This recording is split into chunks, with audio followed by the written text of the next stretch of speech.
Hello বন্ধুরা, welcome to তনুর সংসার। এই বাড়িতে যখন আমি নতুন বউ হয়ে আসি তখন দেখতাম এই কোজাগরী লক্ষ্মী পুজোর দিনে পুজো তো হতো, কিন্তু মাম্মাম নিজের মতন করে ছোট করে করতেন। মানে যেভাবে বৃহস্পতিবারের পুজো হয় মা লক্ষ্মীর, তেমনি উনি আয়োজন করে এখানে পুজোটা করতেন।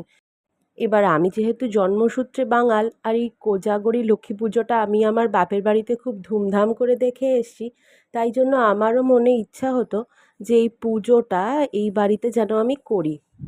এবার যখন আমি আমার এই ইচ্ছাটা কৌশিকের কাছে বলেছিলাম, কৌশিক রাজি হলেও মাম্মাম রাজি হয়নি প্রথম দিকটা।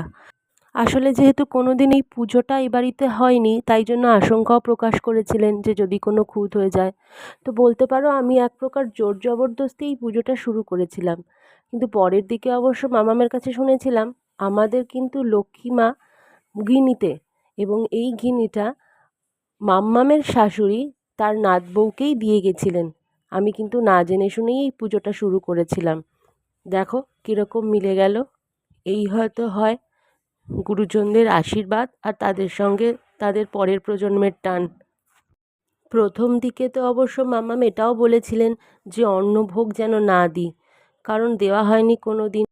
কিন্তু তারপর সব নিয়ম মেনেই, যেহেতু আমার দীক্ষাও হয়ে গেছে খুব ছোটোবেলায়, আর বিবাহসূত্রে আমি ব্রাহ্মণের ঘরের বউ, তাই জন্য ভোগ রান্ধার এই নিয়মটা আমাকে আমাদের তৎকালীন পুরোহিত মশাই বলে দিয়েছিলেন।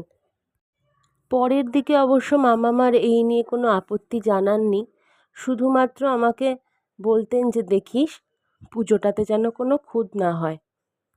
এবং পরের দিকে শুধু তাই নয়, পুজোর সমস্ত জোগাড়জাটি মাম্মামই করতেন।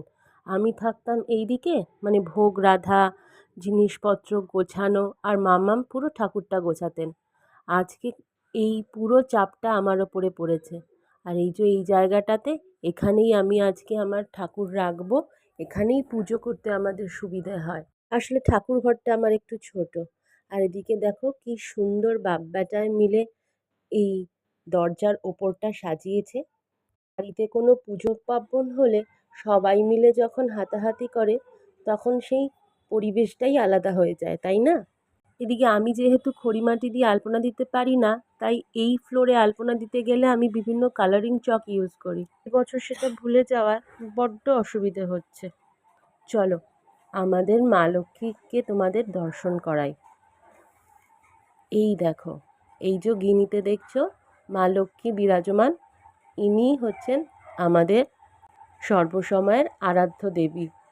আমাদের কিন্তু লক্ষ্মী পুজোতে কোনো মূর্তি আসে না, এই ঠাকুরকেই পুজো করা হয়। আজ যখন সমস্ত কাজটা একা হাতে করছিলাম, প্লাস ঠাকুর গোছানোর কাজটাও, তখন একটু চাপ লাগছিল বটে। বারবার মামামের কথা মনে পড়ছিল, কারণ উনি তো এই দিকটা সামলে নিতেন, আমাকে মাথা ঘামাতে হতো না। তাই শুরু থেকেই ভয় লাগছিল, কি জানি কোনো দিন তো এই পার্টটা করিনি, যদি কিছু ভুলচুক হয়ে যায়।